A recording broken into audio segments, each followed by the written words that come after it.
بسم اللہ الرحمن الرحیم۔ اور نصیحتیں لفظ لفظ حکمتیں، ابر علم و آگہی سے برستی بارشیں، شرع کے امور سے دین کے شعور سے، قلب و ذہن جگمگاتے ہیں سچ کے نور سے۔ بدعہ وکل بدعۃ ضلالہ وکل ضلالۃ فی النار۔ گونج کر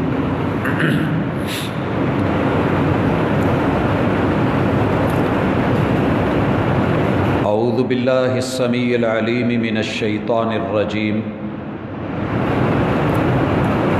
رب اشرح لی صدری ویسر لی امری واحلل عقدۃ من لسانی یفقہوا قولی۔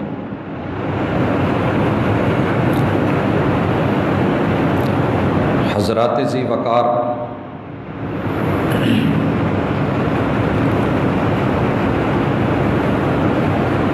اللہ رب العزت نے انسان کو بنایا ہے اور وہ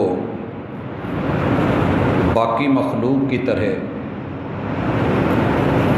اپنی اس مخلوق کے مزاج کو، نفسیات کو اور اس کے نفس کے تقاضوں کو، فوائد اور نقصانات کو بہت اچھی طرح جانتا ہے۔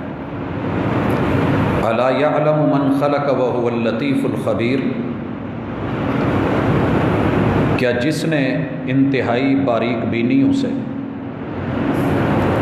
اور بڑی ہی دقت سے انسان کے وجود کے نظام چلائے ہیں،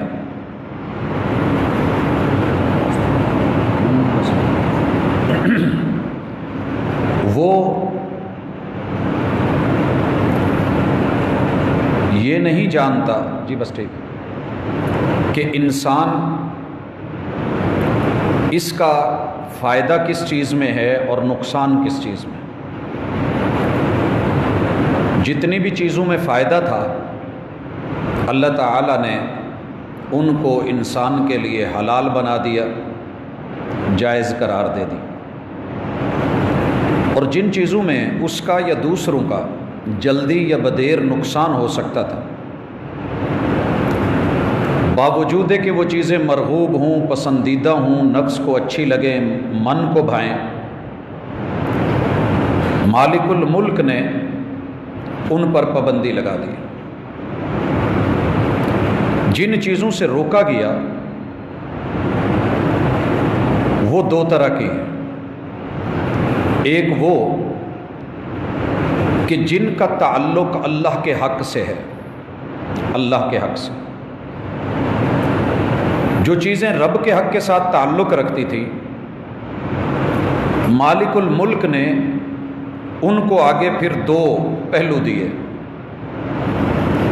جو رکے گا اسے جزا ملے گی، اور جو ان کا ارتکاب کرے گا اسے سزا ملے گی۔ یہ جزا اور سزا حشر پہ ہی نہیں موقوف، زندگی خود بھی گناہوں کی سزا دیتی ہے۔ ایک سزا یوں موقوف کر دی گئی کہ آپ برا کرو گے تو انجام برا ہوگا۔ ہم جو خطبہ پڑھتے ہیں رسول اللہ صلی اللہ علیہ وسلم کا بیان کرتا ہے، اور اس خطبے کے آغاز میں جو جملے ہیں وَنَعُوذُ بِاللَّهِ مِن شُرُورِ أَنفُسِنَا، اگر اللہ نے انسان کا نفس بنایا ہے تو نفس میں خیر اور بھلائی اور اس میں برائی اور شر دونوں پہلو رکھے۔ جو بندہ خیر اور بھلائی والے پہلو کو غالب کر لے وہ کامیاب ہے، قد افلح من زکاہا، اور جو برائی کے پہلو کو اپنے اوپر غالب کر بیٹھے اور بھلائی مغلوب ہو جائے، وقد خاب من دساہا، تو وہ بیچارہ مارا گیا۔ اب یہ جو اس کی سزا ہے دنیا میں اس کو اس کے کیے کا ملنا ہے، وَمِن سَيِّئَاتِ أَعْمَالِنَا، اعمال کے نتیجے اسے بھگتنے پڑیں گے۔ بھائیو، اس حوالے سے پہلی گزارش، آج جتنی بھی ہمیں پریشانیاں لاحق ہیں، جتنی بھی پریشانیاں لاحق ہے۔ ان کے دو پہلو ہیں۔ پہلا پہلو کہ ہم آزمائش میں ہیں، وَلَنَبْلُوَنَّكُمْ بِشَيْءٍ مِّنَ الْخَوْفِ، اللہ تعالیٰ آزما رہے ہیں۔ زندگی اور موت کس لیے دی ہے؟ لِيَبْلُوَكُمْ أَيُّكُمْ أَحْسَنُ عَمَلًا، کہ جس کا معاملہ بہت بہتر ہے ہم اسے پہچاننا چاہتے ہیں برے سے۔ اللہ کی پہچان میں سب ہے، لیکن پریکٹیکلی انسان کو دکھایا جائے کہ تیرے رویے اور تیری کرتوت کیا ہے۔ ہم سب آزمائش میں، اور یہ بات اپنے دل کو مطمئن کرنے کے لیے اچھی طرح ذہن نشین کر لیں، کائنات میں جتنی بھی پریشانیاں ہیں یہ آزمائش کا حصہ ہیں، جتنی بھی پریشانیاں ہیں، اور یہ من جانب اللہ ہوتی ہیں۔ ان کا ایک پہلو کہ اللہ نے ان کو آزمائش کے لیے بندے پہ ڈالا ہوتا ہے۔ آزمائش کیوں دی گئی ہے؟ کہ رب انسان کی بندگی دیکھنا چاہتے ہیں۔ کبھی وہ دے کے آزمائش ہے، کبھی لے کے آزمائش ہے، اور اس کے پہلو اسی آیت میں جو بیان کیے گئے ہیں، دنیا کی ساری پریشانیاں 5 قسموں کی طرف لوٹتی ہیں۔ یا ان کا تعلق خوف سے ہوگا، یا انسان کی جسمانی روحانی یا نفسیاتی بھوک سے ہوگا، یا مالوں کی کمی ہوگی، یا جانوں کی کمی ہوگی، یا انسان کی کمائی، پھل فصل ثمرات آل اولاد، ان کے اندر اس کی آزمائش بنے گی۔ وَبَشِّرِ الصَّابِرِينَ، ان کو فیس کیا جائے گا صبر کے ساتھ اور شکر کے ساتھ، صبر کے ساتھ اور شکر کے ساتھ۔ یہاں آ کر کے ہر بندے کی پریشانی مختلف ہو سکتی ہے، مختلف ہو سکتی ہے۔ اگر اس کا علاج اللہ نے اتارا ہے اور بتایا ہے تو آپ اور میں اس میں غلط طریقہ نہیں اپنائیں گے۔ ممکن ہے دنیا کہے یہ عمل کر لو، یہ گناہ کر لو، گندگی کی صفائی کبھی گندگی سے نہیں ہوتی۔ جرم کا علاج جرم نہیں ہے، اور برائی کا جواب برائی نہیں ہے، بلکہ اس کا علاج بھلائی سے ہے، خیر سے ہے، عمدگی سے ہے، اور کتاب و سنت نے اس کا علاج بتایا ہے۔ پہلی کامیابی یہ ہے کہ بندہ اپنے اس دکھ کا، پریشانی کا یا مصیبت کا علاج ڈھونڈے تو کتاب و سنت سے ڈھونڈے۔ جب وہ مل جائے پراپر علاج وہ کرے، اور رب پر پورے یقین کے ساتھ کرے، اللہ تعالیٰ اب اس کے بارے میں جو بہتر چاہتے ہیں وہ کر دیں گے۔ اگر تو وہ عام آدمی ہے، اللہ تعالیٰ اس کو شفا دے دیتے ہیں، اس کو شفا دے دیتے ہیں، آسانی کر دیتے ہیں، متبادل کچھ دے دیا جاتا ہے۔ دوسری صورت، اس عام آدمی کے لیے اگر اس چیز کے مانگنے میں کہ اسے مل جائے بہتری ہے، اللہ تعالیٰ رحمت کر دیتے ہیں، عطا کر دیتے ہیں، لیکن اگر اس میں نقصان ہے رب روک دیتے ہیں۔ یہ اللہ کے حکیم ہونے کا، مہربانی کا انداز ہے۔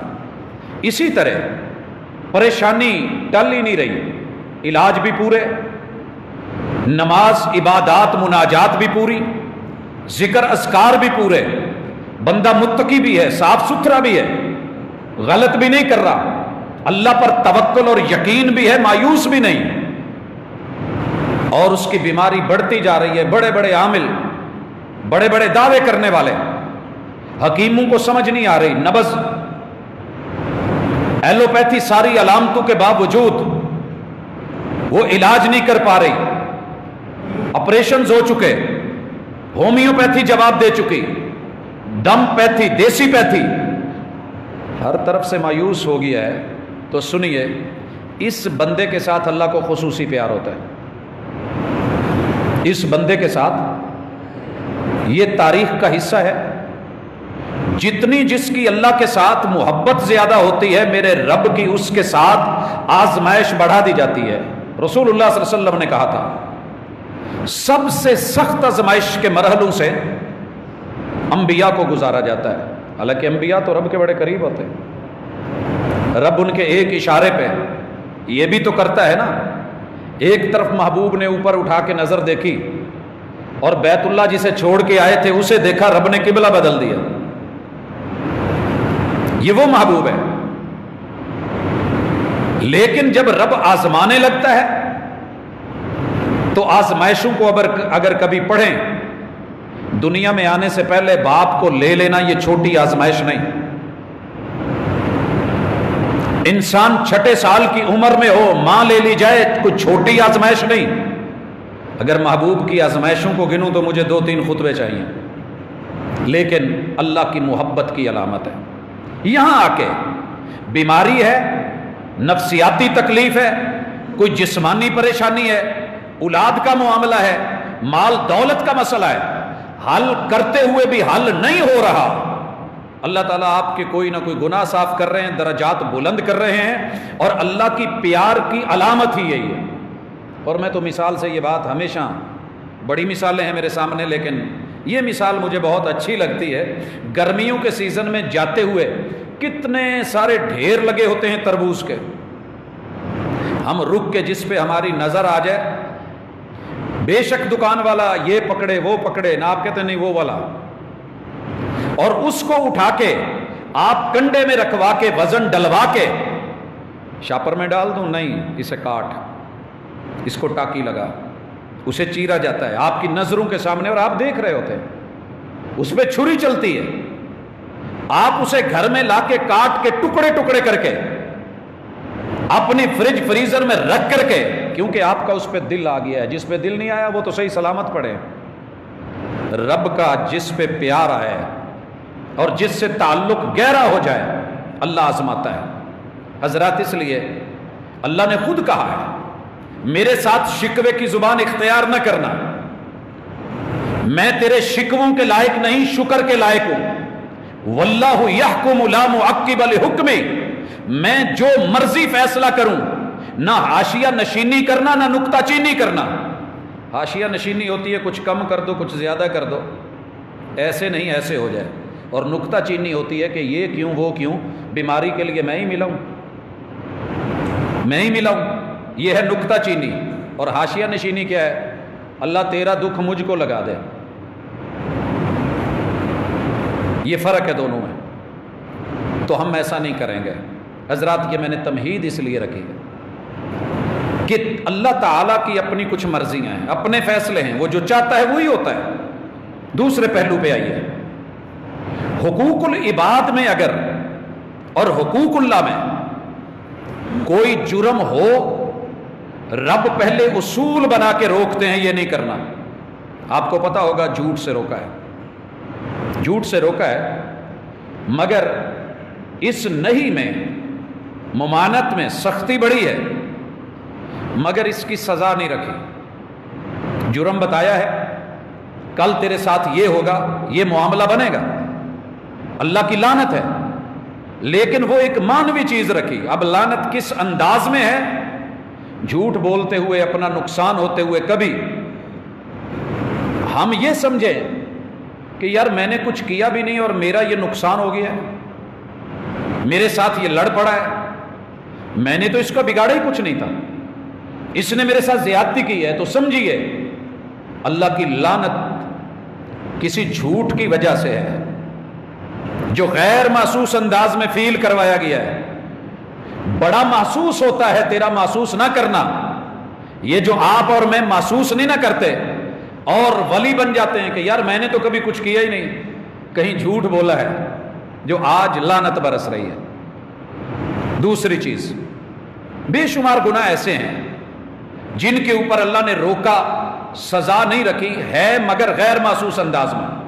وَمِن سَيِّئَاتِ أَعْمَالِنَا، بری کرتوتوں کے نتیجے بھگتنے پڑتے ہیں، نتائج سامنے آتے ہیں. لیکن کچھ گناہ اور جرم ایسے ہیں کہ جن کا خالص اللہ کی ذات کے ساتھ تعلق ہے، اللہ نے اس میں معافی رکھ دی. زندگی میں معافی ہے. دنیا کا سب سے بڑا جرم جو زنا سے بھی بڑا ہے، جو انسان کے قتل کرنے سے بھی بڑا ہے، ہر جرم سے بڑا جرم وہ شرک کا جرم ہے.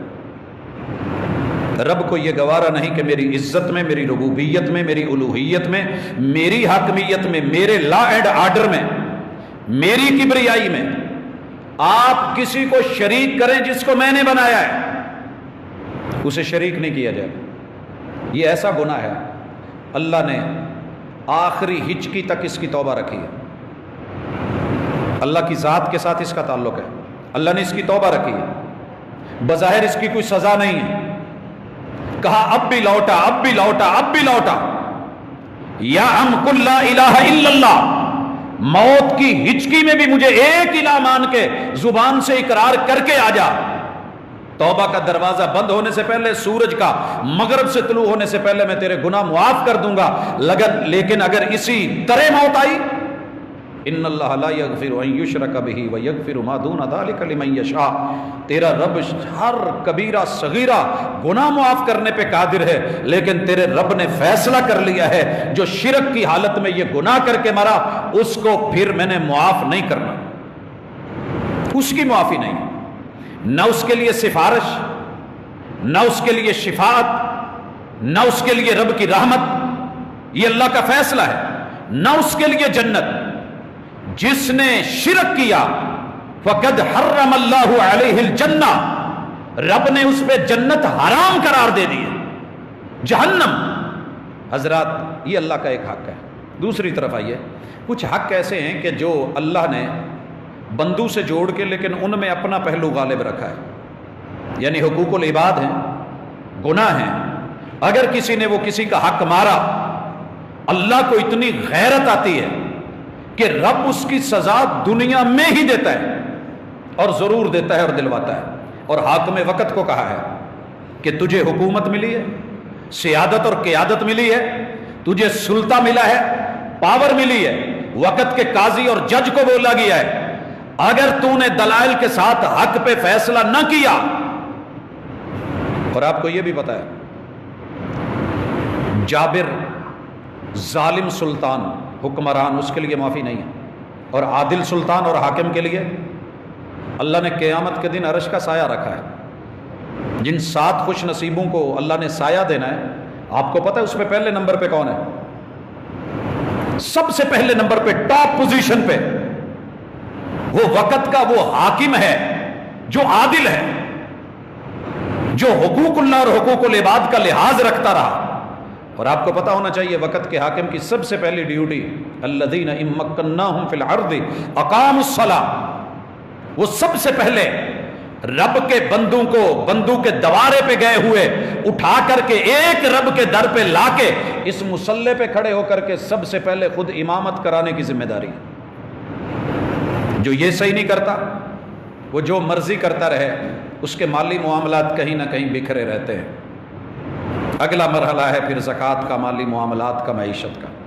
ان کی ڈیوٹی ہے کہ یہ حقوق اللہ کا ساتھ حقوق العباد کا خیال رکھے۔ صدیق اکبر بڑے نرم دل بندے تھے، بہت ہی نرم دل، مگر ان کا پہلا خطبہ سنیے، پہلا خطبہ میں نے جناب عمر رضی اللہ تعالی عنہ کے لب و لہجے میں جو پہلو دیکھے ہیں بڑے بڑے دبنگ، آپ حیران ہوں گے۔ جناب عمر رضی اللہ تعالی عنہ گھر میں آئے، کہنے لگے، بیوی کو بھی کہا وہ سنیے، بچوں کو بھی کہا سنیے، میں یہ فیصلہ کرنے لگا ہوں، یہ آرڈیننس جاری ہونے لگا ہے، مجھے سب سے پہلے اس کو منوانے کے لیے اپنے گھر کی اصلاح کی ضرورت ہے، خبردار اگر میرے گھر سے اس کی مخالفت ہوئی تو۔ لیکن صدیق اکبر کیا کہتے ہیں؟ پہلے خطبے میں کہتے ہیں، لوگوں سنو، میں اس کا حقدار نہیں تھا اور میری اتنی پوزیشن نہیں تھی، لیکن آپ لوگوں نے بیعت کر کے مجھے یہاں بٹھایا ہے، تو سنیے، تم میں جتنے طاقتور فنے خاں بنے پھرتے ہیں نا، میری نظر میں کمزور ہے۔ تم میں جتنے، اگر کسی کے دماغ میں بگاڑ ہے، طاقت کا نشہ ہے، تم میں جو مضبوط طاقتور خود کو سمجھ رہا ہے، میری نظروں میں کمزور ہے، جب تک کہ میں اس طاقتور سے غریب کا حق اسے لے نہ دوں، اور جتنے کمزور ہیں وہ سارے طاقتور ہیں۔ یہی 2 باتیں تھیں۔ اب آئیے، حاکم وقت کی ذمہ داری یہ کیوں لگائی گئی؟ مطالعہ کیجئے سورہ بقرہ کا، سورۃ المائدہ کا۔ آپ کو بڑی سمجھ آ جائے گی کہ معاشرے میں اللہ تعالیٰ بگاڑ نہیں چاہتے، اور وہ جرم جس میں اللہ کا حق غالب رکھا گیا ہو لیکن ہے وہ بندوں کے ساتھ جڑا ہوا، اس کی شریعت میں جو سزا رکھی گئی ہے وہ حد کہلاتی ہے، وہ بدلی نہیں جائے گی۔ معاملہ چل رہا ہے اصل میں، ہر بندہ اپنی بولی بول رہا ہے، کچھ یہ کہہ رہا ہے، کچھ مخالفت کر رہے ہیں، سٹڈی ہوتی نہیں، مطالعہ ہوتا نہیں، دین سے واقفیت نہیں، بھانت بھانت کی بولیاں ہیں، شریعت مذاق بن جاتی ہے۔ حضرات، یہ جسے آپ آج محسوس کر رہے ہیں نا ایک موٹر وے کے واقعے سے، یہ اللہ تعالیٰ نے آدم علیہ السلام کے 2 بیٹوں کے جھگڑے کے وقت سے انسانیت کے لیے لا بنا دیا تھا، اور محمد الرسول اللہ صلی اللہ علیہ وسلم نے 1400 سال پہلے یہ باتیں پڑھا دی تھی۔ ان کو حدود کہتے ہیں، اور حدود معاف نہیں ہوتی، یہ اللہ کا حق یہاں غالب ہے اگرچہ وہ بندوں کے ساتھ جڑا ہوا ہے۔ دوسری چیز ہوتی ہے قصاص، اس میں رب کا حق بھی ہے۔ رب کا حق کیا ہے؟ زندگی۔ زندگی کس نے دی ہے؟ اللہ نے۔ جب تک رب نہ چاہے آپ کسی کو مار نہیں سکتے۔ اللہ نے صرف 3 جگہوں پہ چاہا ہے، اور وہ جائز حق ہے کسی کی زندگی لینے کا۔ نمبر 1 قصاص، کسی نے کسی کو مارا ہے، کسی نے کسی کو مارا ہے، وہ تو مر گیا، جس نے مارا ہے اس کا کیا کیا جائے؟ شریعت کہتی ہے آپ اور میں اٹھ کے غیرت میں یا بدلے میں یا حمیت میں اسے نہیں ماریں گے، خانہ جنگی پیدا ہوگی۔ یہ وقت کے قاضی اور وقت کے حاکم کی ذمہ داری ہے، اور اس ذمہ داری کو محسوس کیا تھا سیدنا عمر ابن خطاب رضی اللہ تعالیٰ عنہ نے۔ اگر فرات کے کنارے کتا یا بکری کا بچہ پیاسا مرے تو ذمہ داری میری، کوئی مر جائے مار دیا جائے، تیری کرسی کا فائدہ نہیں ہے، حرکت میں آ، انسانیت کو بچا۔ وَلَكُمْ فِي الْقِصَاصِ حَيَاتٌ يَا أُولِي الْأَلْبَابِ، عقل مندو، یہ اس کی موت نہیں ہے، یہ مارنے والے کو مارا نہیں ہے، اس نے جو زیادتی کی ہے آج اسے روک لو، پوری زندگیاں بچ جائیں گی۔ انجام، سزا کا فائدہ۔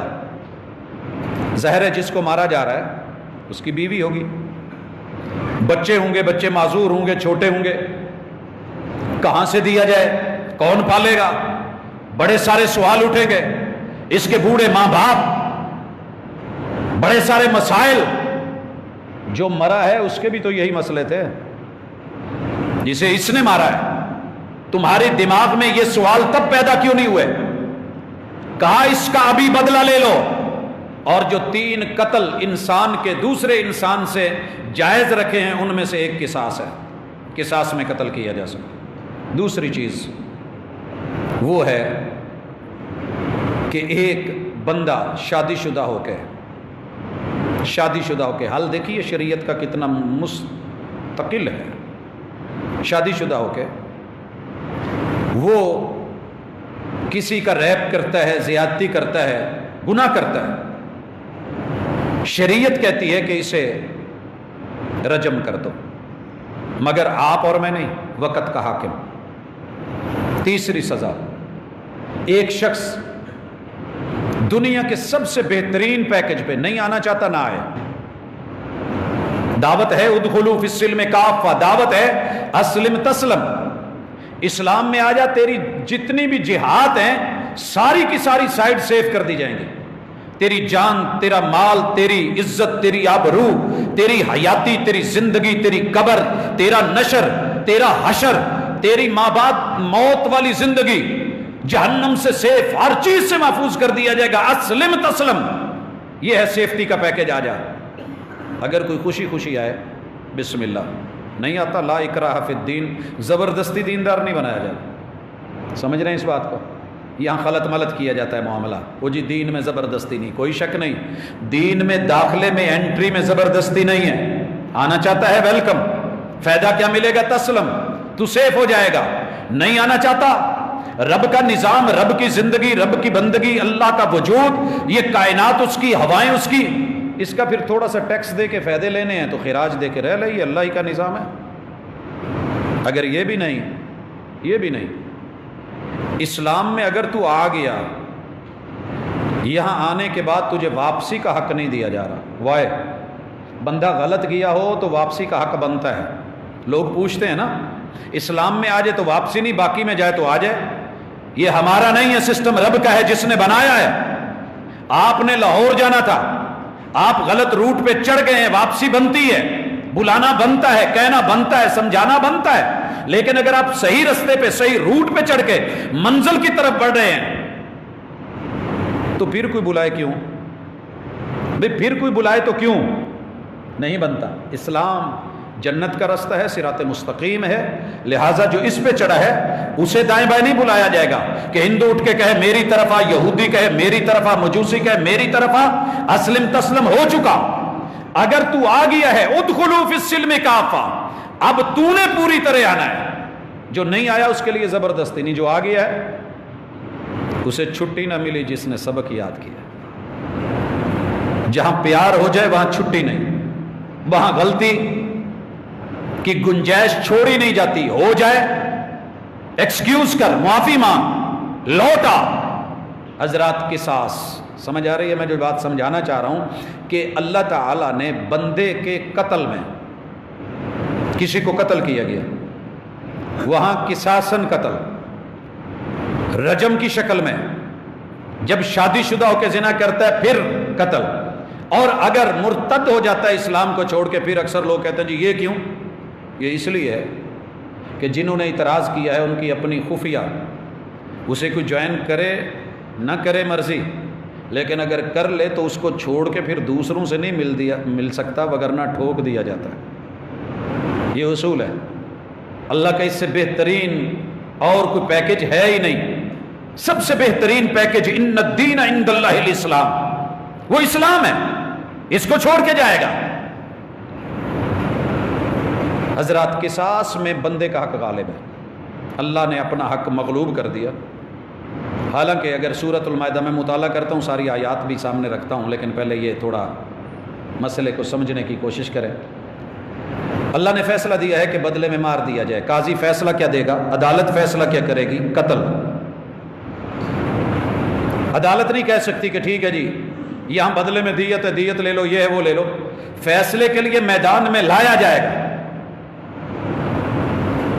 اور جو رشتہ دار ہیں، ولی ہیں مقتول کے، جب فیصلے کے لیے اس کی گردن اڑانے کے لیے میدان میں لایا جائے گا، بطور عبرت سب کو دکھایا جائے گا.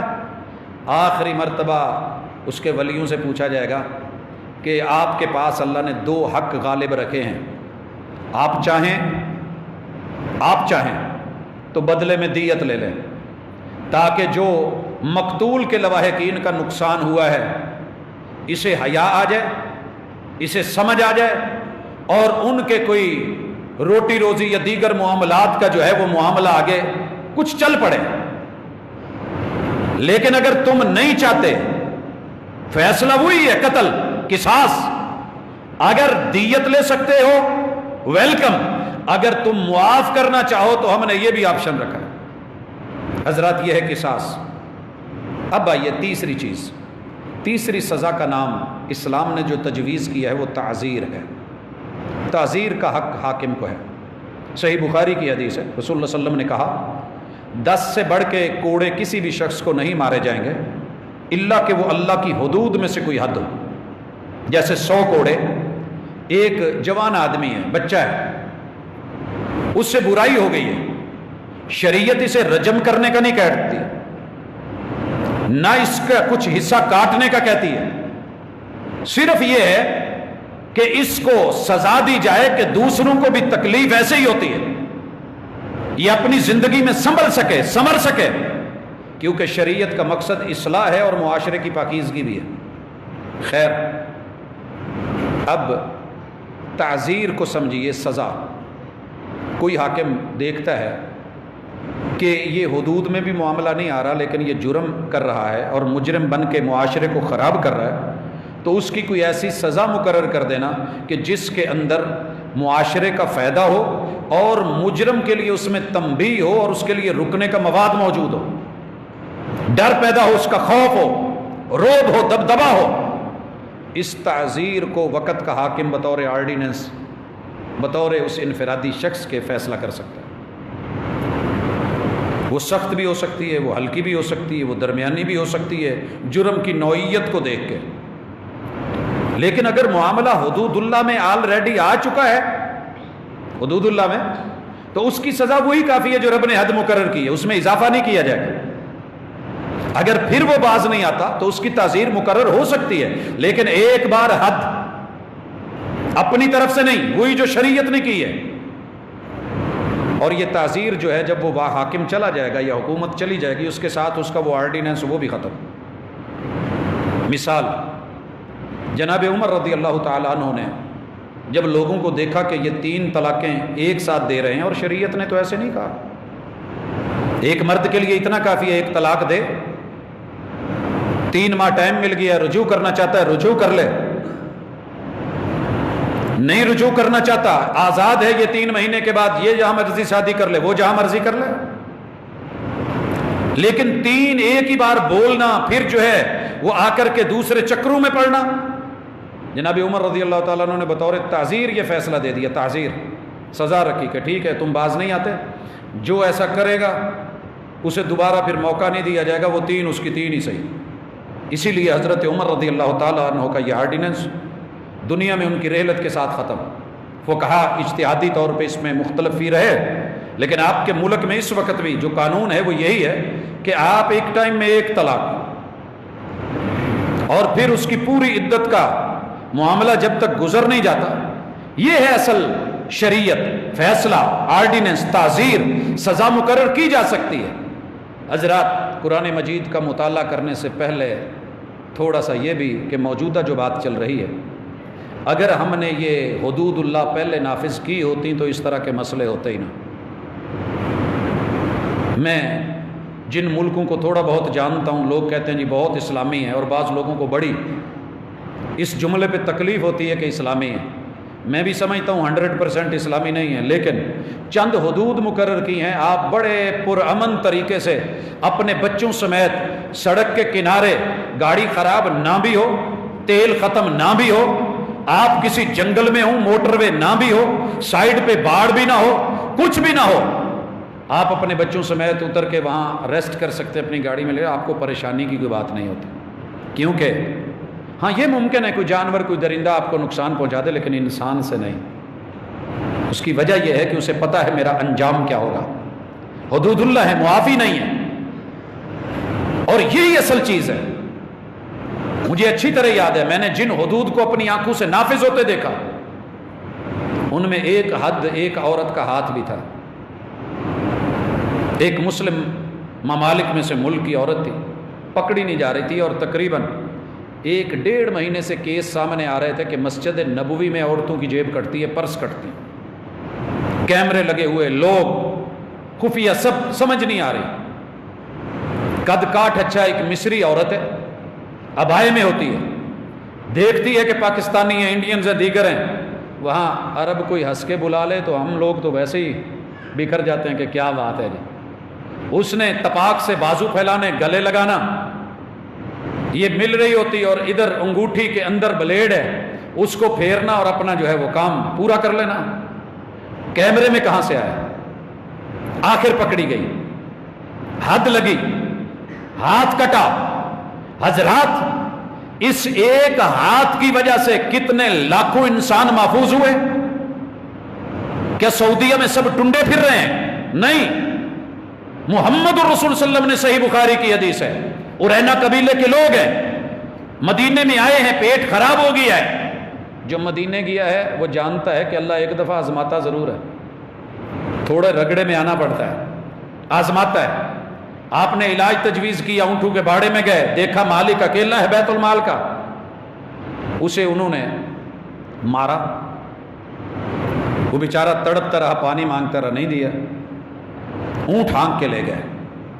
ہماری طرح نہیں کہ مجرم فرار ہو گیا ہے، بھاگ گیا ہے، شک کا موقع دے کے نہیں، پیچھا کیا گیا، پکڑے گئے، لائے گئے۔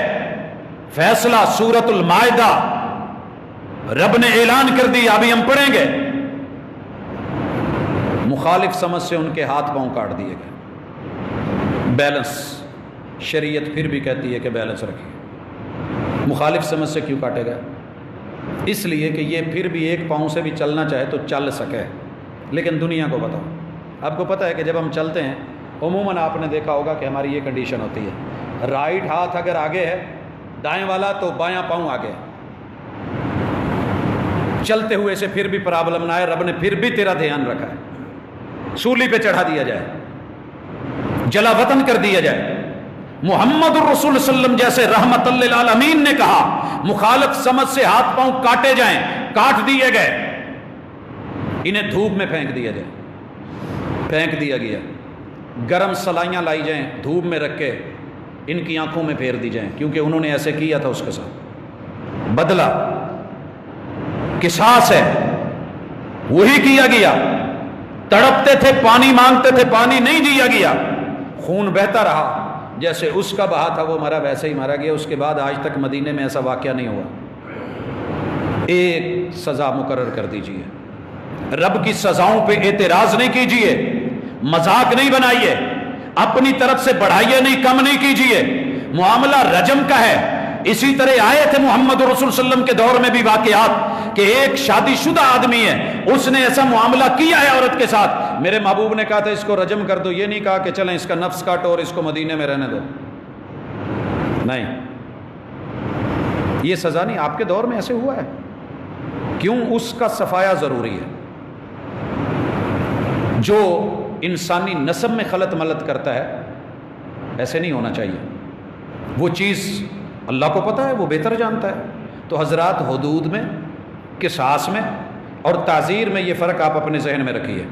اب ہم آتے ہیں کتاب اللہ کی طرف. اللہ تعالیٰ نے جیسے کہا ہے اسے من و عن پڑھیے اور مطالعہ کیجئے. گھر جا کے میں اس کو مزید ڈیٹیل سے دیکھیے گا. میرے سامنے اس وقت سورۃ المائدہ کی آیت نمبر 27 ہے.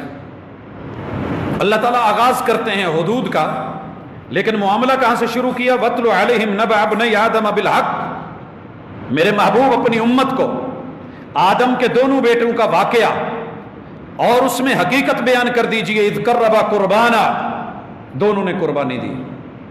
پہلے قربانی کا طریقہ یہ تھا کہ جانور ذبح کرو، اونچی جگہ چھوڑ دو، آگ آئے گی، جسے جلا گئی اس کی قربانی قبول، دوسرے کی نہیں. ان کا رشتے کا معاملہ تھا. جیسا کہ مفسرین نے لکھا بات بڑھ گئی، قربانی دی گئی.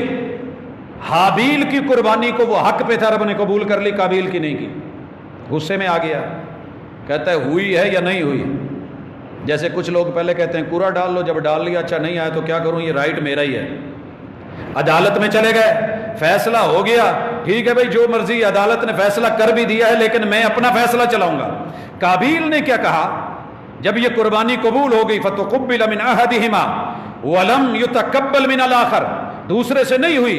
قال لاقتلنك، کہتا میں تیرا راہ ہی لے جاؤں گا، تیرا سر اڑا دوں گا، تجھے مار دوں گا، میں نے رستے سے ہٹا دینا ہے. پتہ ہے دوسرے نے کیا جواب دیا؟ کہا قال انما يتقبل الله من المتقين، اللہ سے ڈر. قربانیاں انہی کی قبول ہوتی ہیں جو حق پہ ہوتے ہیں. اور تقوی کیا ہے؟ جو اللہ نے حکم دیا وہ مانو، جس سے روکا ہے رکو. لئن بسطت الی یدک، لوگوں یہ قانون امن، یہ اصول، یہ قاعدہ ضابطہ پوری دنیا میں چلے جائیے. اس سے بڑھ کے کسی کتاب میں ایسا امن نہیں ملے گا. سبق دیا گیا امت کو کہ بھائی اگر تو میری طرف ہاتھ بڑھائے گا کہ مجھے مارے، لے تقتلنی ما انا بباسط یدی الیک، میں اپنا یدی الیک، تیری طرف اپنا ہاتھ نہیں پھیلانے والا. میں نہیں تجھے ماروں گا، میں بدلہ نہیں، سامنے نہیں ماروں گا، نہیں لیقتلک، تجھے مارنے کے لیے میں تیار نہیں. انی اخاف اللہ رب العالمین، کسی کی جان کو لینا میرا حق ہے ہی نہیں. کیوں میں نے کہا تھا یہ اللہ کا حق ہے؟ کسی کو قتل کرنا، جان اللہ نے دی ہے، رب جب چاہے. میرا بچہ ہے بڑا شدید بیمار ہے اور وہ دیکھا نہیں جاتا، حالت بڑی بگڑی ہوئی ہے، یہ مسئلہ ہے، وہ ہے، میں کیا ڈاکٹر کو کہہ سکتا ہوں کہ اس کو انجیکشن لگا، اس کی بھی جان آسان ہو، میری بھی آسان ہو؟ شریعت کہتی ہے نہیں، دوسرے کو بھی نہیں. یہ میرے رستے میں روڑا بنا ہوا ہے، میں اس کو فارغ کر دوں؟ نہیں. میں کسی کی جان لے لوں؟ نہیں. مجھے تو اتنا بھی رائٹ نہیں کہ میں اپنی زندگی سے تنگ ہوں اور میں خودکشی کر لوں. اسی لیے محمد رسول صلی اللہ علیہ وسلم نے خودکشی کرنے والے کا جنازہ نہیں پڑھایا اور سزا یہ رکھی ہے کہ یہ بدبخت قیامت تلک پورے معاشر کے میدان میں جتنا وقت گزرے گا، جس حالت میں خود کو مارا ہے ویسے مارتا رہے گا، زندگی ملتی رہے گی، مارتا رہے گا، جان چھڑاتا رہے گا، جان نہیں چھوٹے گی۔ یہاں تو گھبرا کے کہتے ہیں کہ مر جائیں گے، مر کے بھی چین نہ ملا تو کدھر جائیں گے؟ یہ رائٹ نہیں دیا، یہ اللہ کا حق ہے، لیکن بندے کا حق قصاص میں رب نے غالب کر دیا۔ یہاں کیا ہوا؟ وہی ہوا، اس نے کہا میں اللہ سے ڈرتا ہوں، انی اریدو ان تبوء باسمی و اثمک، لیکن میں یہ ضرور کہوں گا کہ یہ میرے مارنے کا جرم اور تیرے قتل کرنے کا جرم یہ دونوں تیرے سر ہیں، فتکون من اصحاب النار، یہ فیصلہ غلط ہے اگر تو لے رہا ہے، یہ جہنمیوں کے کام ہیں، یہ کام نہ کر۔ وَذَلِكَ جَزَاءُ الظَّالِمِينَ، اور اللہ نے یہ جزا ظالموں کی رکھی ہے۔ اب اس کے دل میں جو بات آئی، قرآن کہتا ہے فَطَوَّعَتْ لَهُ نَفْسُهُ قَتْلَ أَخِيهِ، لیکن اس کے نفس نے اسے یہی کہا کہ مار دے۔ آپ کے اور میرے نفس میں بڑی باتیں ہیں کہ یہ کر وہ کر، قتل کر دیا، فَقَتَلَهُ فَأَصْبَحَ مِنَ الْخَاسِرِينَ، خسارے میں پڑ گیا، بھائی کو کیا کرے پتہ نہیں۔ قرآن نے پورا واقعہ بیان کیا ہے، کیسے چھپاؤں؟ اللہ تعالیٰ نے یہاں ذکر کیا ہے کوے کا، کوا آیا، اس نے ایک مرے کوے کو اٹھایا ہوا ہے، زمین چونچ سے کھودی ہے، اس میں چھپا دیا ہے۔ دنیا کا کسی بھی میت کو دنیا سے اوجل کرنے کا سب سے پہلا قدیم ترین من جانب اللہ فطرتن اللہ نے جو انسان کو دیا ہے وہ اس کو قبر بنا کے اس میں بھیجنے کا ہے۔ اب اللہ کہتے ہیں من اجل ذالک کتبنا علی بنی اسرائیل، یہ جرم تھا، ناحق قتل تھا، تبھی ہم نے لکھا انہ من قتل نفسا بغیر نفس، جس نے کسی جان کو بغیر وجہ کے، بغیر قصاص کے مارا، او فساد فی الارض، یا ڈاکہ ڈالتے ہوئے، رہزنی کرتے ہوئے، یا اپنی طاقت کا نشہ دکھاتے ہوئے، یا فساد بپا کرتے ہوئے اس نے ایک شخص کو مارا، فکأنما قتل الناس جميعا، ناحق قتل نہیں کیا جائے، یہ پوری انسانیت کا قتل ہے۔ ومن احیاها، اور جس نے کسی کو زندگی دی، فکأنما احیا الناس جميعا، گویا اس نے پوری انسانیت زندہ کر دی۔ اب اس کے بعد اللہ تعالیٰ کہتے ہیں دلیلیں لے کے ان کے پاس ان کے رسول آئے، اور زمین کے اندر بڑے سارے لوگوں نے پھر بھی زیادتیاں کی، یہاں آ کر کے ڈاکہ زنی۔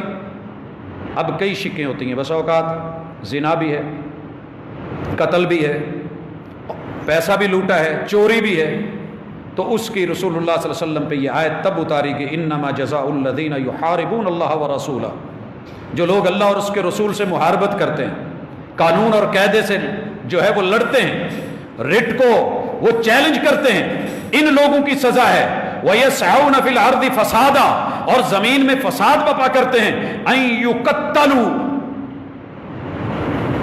کہ ان کے جسم کے ٹکڑے کر دیے جائیں۔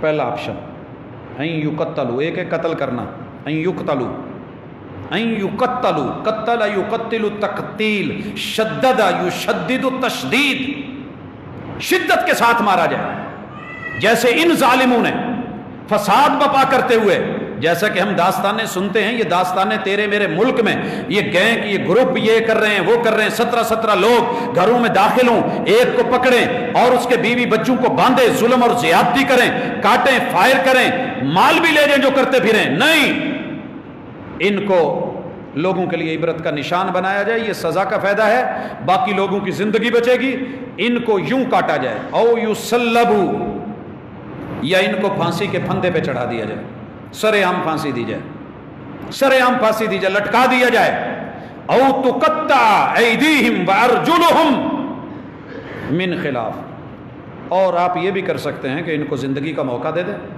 لیکن ان کا اگر دایاں ہاتھ کاٹ رہے ہیں تو بائیں ٹانگ کاٹ دیں، اور اگر آپ دائیں ٹانگ کاٹ رہے ہیں تو ساتھ میں دائیں ہاتھ، یعنی کہ بالکل الٹ دائیں اور بائیں کا معاملہ رکھ کے ان کو کاٹ دیں۔ اور ایک سزا یہ ہے ينفوا من الارض، ان کو آبادیوں سے دور نکال دیا جائے۔ حضرات اس کے اوپر جلا وطنی میں بہت سارے علماء نے بہت ساری لمبی بحث کی ہے کہ بس اوقات ایک آدمی کو یہاں سے جلا وطن کیا جاتا ہے، وہ دوسرے علاقے میں بھی جا کے وہی کچھ کرنے لگ جاتا ہے، تو یہ مجرم کے ساتھ نہیں۔ حضرت عمر رضی اللہ تعالیٰ عنہ جس کو جلا وطن کرتے تھے اسے کوفہ بھیج دیتے تھے، اسے کوفہ بھیج دیتے تھے۔ بڑے سارے لوگ پوچھیں گے کوفہ کیوں بھیجا جاتا تھا؟ آپ کے ذہن میں بھی سوال ہوگا، مدینے کی یہ بڑی مشہور ایک سزا ہے، ایک نوجوان بڑا خوبصورت تھا، اور اس کی خوبصورتی کے چرچے ذرا گھروں میں رہتے تھے.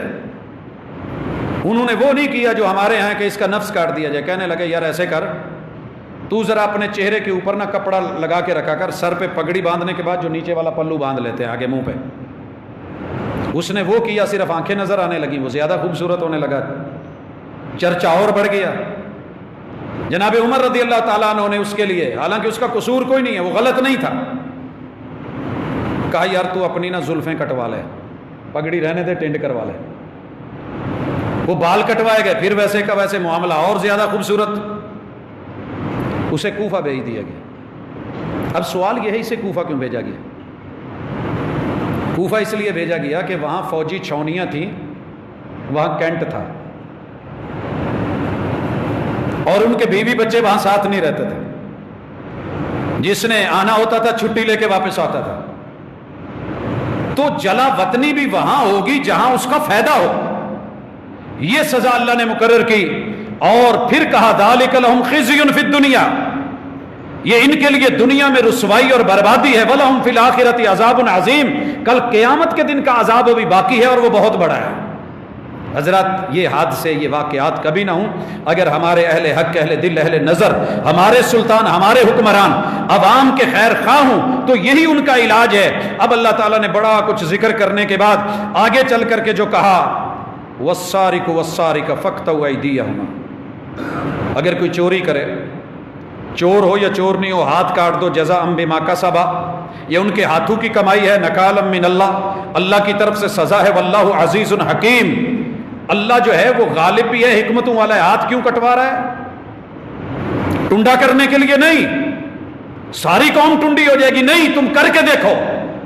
یہ اللہ کی حد ہے جسے وقت کا حاکم بدل نہیں سکتا. اس میں رب کا حق غالب ہے. اگرچہ انسان کا حق مال ہے, بندے کا حق کہ اس نے اس کی چوری کی ہے. اور چوری کیا ہوتی ہے کہ جو چیز آپ نے حرز میں رکھی ہو, تالے میں رکھی ہو, پھر اسے کوئی آ کے نکالتا ہے, چوری کرتا ہے, اس کے اوپر سزا یہ ہے ہاتھ کاٹ دیا جائے. کیا وقت کا کوئی حاکم, کوئی جج, کوئی سفارش, کوئی پیسہ, کوئی دولت, کوئی مصلحت دیکھتے ہوئے اس سزا کو بدل سکتا ہے؟ ایک ہے نافذ ہی نہ کرنا, جس کی ہمیں ابھی توفیق نہیں ہو رہی, نافذ ہی نہ کرنا. ایک ہے کہ نافذ تو کرنا چاہتا ہے لیکن رد و بدل کر دیا جائے. صحیح البخاری 5 جگہ لگ بھگ یہ روایت ریپیٹ ہوئی. محمد رسول صلی اللہ علیہ وسلم کے دور میں بنی مخزوم کی عورت نام فاطمہ ہے, ایک پیالہ چوری کیا ہے, فیصلہ محبوب کی عدلیہ میں آیا ہے, آپ نے فیصلہ کیا ہاتھ کاٹ دیا جائے. بنو مخزوم تڑپ گئے, اتنا نام, اتنا بڑا قبیلہ, اور ہمارے قبیلے کی عورت ہاتھ کٹے گا. کہا سفارش لگائی جائے. پتہ سفارش کون سی ڈھونڈی گئی؟ کون سی ڈھونڈی گئی؟ آپ کی گود میں جو بچے بیٹھے ہیں نا, جیسے حسن اور حسین رضی اللہ تعالیٰ, اسی طرح آپ کی گود میں سیدہ امامہ بھی بیٹھی ہیں اور جناب اسامہ بھی بیٹھے. اسامہ کا رنگ بڑا پکا تھا, بالکل سیاہ فام, اور بیٹے کن کے تھے؟ جناب زید کے. اور زید کون تھے؟ اتنے خوبصورت کہ عرب میں کہتے ہیں اس جیسا اپنے دور میں کوئی جوان حسین نہیں تھا, لوگ شک کرتے تھے. اور رسول صلی اللہ علیہ وسلم کو بڑی پریشانی ہوتی تھی, لوگ میرے بیٹے کے بارے میں, کیونکہ کسی نہ کسی شکل میں زید بیٹے تو رہے ہیں رسول صلی اللہ علیہ وسلم. تبنی اسلام نے ختم کی. ایک اور پہلو ہے, ایک دن مسجد نبوی میں لیٹے ہوئے ہیں, دونوں کے اوپر باپ بیٹے پہ چادر ہے, پاؤں ننگے دونوں کے, ایک بالکل سیاہ, ایک انتہائی سفید. اس وقت کا ایک نامی گرامی کھوج لگانے والا, جن کو پتہ ہوتا ہے پیروں کی پہچان کر کے علامتیں, وہ گزرا. تو اس نے ایک جملہ بولا, یہ جو قدم ہے نا ایک دوسرے سے, ان کا گہرا رشتہ ہے, یہ ایک دوسرے میں سے ہے, باپ بیٹے کا ہے. رسول اللہ صلی اللہ علیہ وسلم فوری گھر میں گئے اور اپنی اہلیہ سے کہا, آپ نے سنا ہے جو آج کھوجی نے بات بولی ہے؟ اس نے کہا ہے کہ یہ قدم دونوں ایک دوسرے سے ہیں, باپ بیٹے کے ہیں. دنیا جو کہتی تھی غلط ہے, حق ہے, دلیل واضح ہے. اس کو تو نہیں کسی نے کہا کہ معاملہ بیان کر. حضرات, یہ اسامہ جن کو میرے محبوب نے حضرت عمر جیسے صحابی کے ہوتے ہوئے بھی کمانڈ میں نیچے بھیجا تھا اور جناب اسامہ کو اس لشکر کا سردار بنا کے بھیجا تھا، ذکر کر چکا ہوں میں پہلے، ان کو ڈھونڈا گیا کہ سفارش لگے، یہ گئے، محبوب بیٹھے تھے، صحیح البخاری کی حدیث ہے، انہوں نے کہا جی مجھے لوگوں نے سفارشی بنا کے بھیجا ہے، اور میرے محبوب نے کبھی ان کی بات موڑی بھی نہیں تھی، کوئی بات نہیں موڑتے تھے، اسی لیے چنا اسی کو جاتا ہے جس کا یہ مقام ہو۔ اللہ کا کرنا کیا ہوا، میرے محبوب نے جو ہی یہ جملہ سنا کہ جی آپ حد بدل دیں، نرمی کوئی متبادل، محبوب کا چہرہ غصے سے سرخ ہو گیا، رنگ بدل گیا، تیور بدل گئے، اور آپ نے جو جملے بولے وہ شریعت کا قانون قیامت تک بن گیا۔